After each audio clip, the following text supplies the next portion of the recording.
মই বন্দিতাই মোৰ চেনেললৈ আপোনালোকক সকলোকে স্বাগতম জনাইছোঁ। এবিধ অতি সুন্দৰ পিঠাৰ ৰেচিপি লৈ আহিছোঁ আৰু পিঠাবিধ অৱশ্যে আজি মই নিজে প্ৰস্তুত কৰা নাই। পিঠাবিধ কেনেকৈ প্ৰস্তুত হ'ল বাৰু আপোনালোকে ভিডিঅ'টো যদি স্কিপ নকৰাকৈ চাই সকলোখিনিয়ে গম পাব। আৰু পিঠাবিধ আজি মই তেলত ভাজি পৰিৱেশন কৰিলোঁ 1 কাপ ৰঙা চাহেৰে। আৰু পিঠাবিধ মই কেনেকৈ প্ৰস্তুত কৰিলোঁ আৰু সকলোখিনি চাবলৈ আহক মোৰ ভিডিঅ'টোৰ মাজলৈ। আজি আমাৰ ঘৰলৈ আলহী এগৰাকী আহিছে। আলহীগৰাকী অহাৰ লগে লগে কামত লগাই দিছোঁ। আলহীকো কিন্তু শান্তি দিয়া নাই। আলহীক এটা কামত বহুত এক্সপাৰ্ট। মই আজি পিঠাগুড়ি খুন্দি আছিলোঁ, তেখেতে সেই সময়তে পালেহি, গতিকে তেখেতক কামত লগাই দিলোঁ। আৰু তেখেতে কি পিঠা বনাইছে আমি এতিয়া চাওঁ আহক ভিডিঅ'টোৰ মাজত। আৰু এয়া আলহীগৰাকী, এয়া মোচাখন এনেকৈ খিৰিকীত বান্ধি লৈছোঁ। লৈ এনেকৈ লৈ ইয়াৰ তলতে এতিয়া এটা বাতি দিছোঁ। এইটো বাতিত এতিয়া পিঠাগুড়িখিনি এনেকৈ চালিব লাগিব। পিঠাগুড়িখিনি এতিয়া মই গামোচাখনত চালিম, কিন্তু অলৰেডি পিঠাগুড়িখিনি চাউলখিনি খুন্দি পিঠাগুড়ি প্ৰস্তুত কৰি ল'লোঁ। আৰু লোৱাৰ পিছতে পিঠাগুড়িখিনি পুনৰ চালিব লাগিব, তেতিয়াহে এই পিঠাটো ধুনীয়াকৈ হ'ব। অৱশ্যে অকণমান ঘন চূৰ্ণিত চালিলেও হ'ব বুলি তেখেতে মোক জনাইছে। এইখিনি আমাৰ হৈ গ'ল পিঠাগুড়িখিনি চালি। এতিয়া বাইদেউ ইয়াত কিমান নিমখ দিওঁ বাৰু? তুমি আধা চামুচ অকণমান দিয়ক, এইটো জোখত। এইখিনি দিলে হ'বনে? হ'ব হ'ব। এইখিনি নিমখ দিলোঁ। আৰু ইয়াত অকণমান বেকিং পাউডাৰ দিয়ক। বেকিং দিওঁ ন? অকণমান দিয়ক। বেকিং ইমানখিনি দিলে হ'বনে বাইদেউ? হ'ব হ'ব। অঁ ঠিকে আছে। এইখিনি মিলাই দিওঁ ন? ভালকৈ মিশ্ৰণ। এইখিনি খুব ধুনীয়াকৈ এতিয়া মিলি গ'ল। আৰু ইয়াত এতিয়া কি দিব লাগিব? পানী। পানী। আৰু ইয়াত অকণমান মছলা পাৰে, আজৱাইন পাৰে, এইবোৰ দিব পাৰোঁ। আজৱাইন দিব পাৰে বা গোটা জিৰাও দিব পাৰি। তথাপি পানীখিনি এতিয়া অলপ অলপকৈ দিব পানীটো। একেবাৰে দিব নালাগে, পানীটো কমাই কমাই অকণ অকণকৈ দি চাব লাগিব।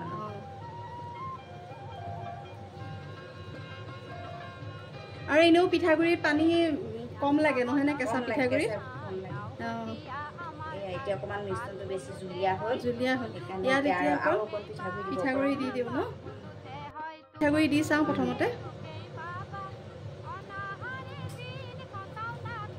কেঁচা পিঠাগুড়ি যিহেতু ইয়াত পানীটো সদায় কমাই দিব লাগে। আৰু ৰ'দত আজি ধৰক এতিয়া বনাই ৰ'দত দিব লাগিব নহয়নে? আৰু যদি ৰ'দ নাথাকে তেতিয়া কি কৰিব লাগিব? ফেনৰ তলত আপুনি থৈ দিলে কাইলৈ শুকুৱাব পাৰিব। কাইলৈ শুকুৱাব পাৰিম। আৰু শুকুৱাৰ পিছত কিমান দিন ভালকৈ ৰাখি থ'ব পাৰিম? বহুত দিন থাকে। আৰু তাৰপিছত তেলত ভাজি মচমচীয়াকৈ ভাজি খালেই হ'ল। এয়া হৈছেনে এইটো জোখতে? এতিয়া হৈ গ'ল ন? এইটো এনেকৈ চাব মানে, এনেকৈ দিলে এনেকুৱাকৈ দীঘলকৈ পৰিছে নে নাই? এই বস্তুটো ইয়াত দীঘলকৈ যদি পৰিছে অঁ এতিয়া মানে হাতত যিমান বেছিকৈ লাগিব মানে সিমান ভাল। আৰু অলপ বেছিকৈ গুলি ল'লে বেছি ভাল। বেছিকৈ গুলি ল'লে হাতত বেছিকৈ লাগিব আৰু বনাবলৈ ভাল হ'ব। ঠিক আছে। এতিয়া টেৱা এখন পাতি দিলোঁ। টেৱাখন গৰম হোৱাতে তেখেতে টেৱাখনত অকণমান তেল ব্ৰাছ কৰি ল'লে। তেল ব্ৰাছ কৰি লোৱাৰ পাছতে আৰু গেছটো প্ৰথমতে একেবাৰে হাই ফ্লেম নহয়, মিডিয়াম ফ্লেমতে ৰাখিব লাগিব বুলি ক'লে। আৰু তাৰ পাছতে অকণমান ফ্লেমটো অকণমান কমাই দিব লাগে। আৰু দিয়াৰ পিছতে এয়া হাতৰ যাদু হ'ব। এতিয়া চাব দেই, কি ধুনীয়া হাতৰ যাদু দেখিছেনে বাৰু? আঙুলিৰ যাদুতে এয়া পিঠা হৈ গ'ল। আমাৰ অসমীয়াৰ সঁচাকৈ স্বাভিমান আছে সকলো বস্তুতে, হয়নে বাৰু? পিঠাসমূহ কি ধুনীয়াকৈ আমাৰ প্ৰস্তুত হৈ যায়। যেনেকৈ তিল পিঠা আমি খুব ধুনীয়াকৈ প্ৰস্তুত কৰোঁ, কোনো তেল নোহোৱাকৈ ধুনীয়াকৈ পিঠাখন আমাৰ হৈ যায়। আৰু খাবলৈ বহুত সুস্বাদু হয় আৰু নিৰোগীও। আৰু এইবিধ পিঠাও কিন্তু তেনেকুৱাই। অৱশ্যে ভাজিলে অকণমান তেল লাগে।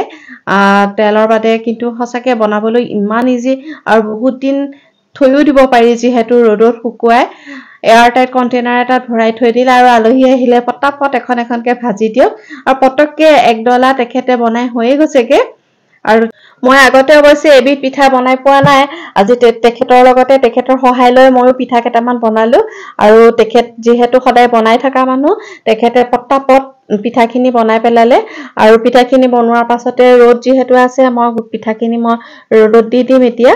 আৰু ৰ'দত দিয়াৰ পিছতে এইখিনি পিঠা খুব ধুনীয়াকৈ মচমচীয়াকৈ ৰ'দত দিয়াৰ পিছতো আপোনালোকক দেখুৱাম বাৰু। যেতিয়া মচমচীয়া হ'ব তাৰ পাছতে সেইখিনি এয়াৰটাইট কণ্টেইনাৰত ভৰাই থৈ দিব লাগিব আৰু আপুনি যেতিয়াই মন যায় তেতিয়াই তেলত ভাজি খালেই হ'ল আৰু এয়াৰটাইট কণ্টেইনাৰত ভৰাই থলেও খুব ধুনীয়া হৈ থাকে এইখিনি মই অলপ ৰ'দলৈ দিলো বাৰু এইখিনি অলপ দিলো আৰু তাৰ পাছতে আৰু অলপ হ'ল মই প্ৰায় 1 কেজি চাউল খুন্দিছিলো তাত 90খন মান পিঠা ওলাইছে কিন্তু এইখিনি পিঠা ৰ'দত দি মই এতিয়া ভিতৰলৈ আনিছো আৰু চুইয়ে ভাল লাগিছে খুব ধুনীয়া মচমচীয়া হৈ গৈছে কটকটীয়া হৈ গৈছে একদম পিঠাখিনি বনাওতে যেনেকুৱা কোমল হৈ আছিল আৰু এইখিনি এতিয়া এটা কণ্টেইনাৰত ভৰাই থৈ দিব লাগিব শুকান কণ্টেইনাৰত খুব ধুনীয়াকে ভৰাই ভালকে থৈ দিলে বহুত দিন সাঁচি ৰাখিব পাৰি ইমান ধুনীয়াকে শুকাইছে তাৰ শব্দটো আপোনালোকে এতিয়া শুনকচোন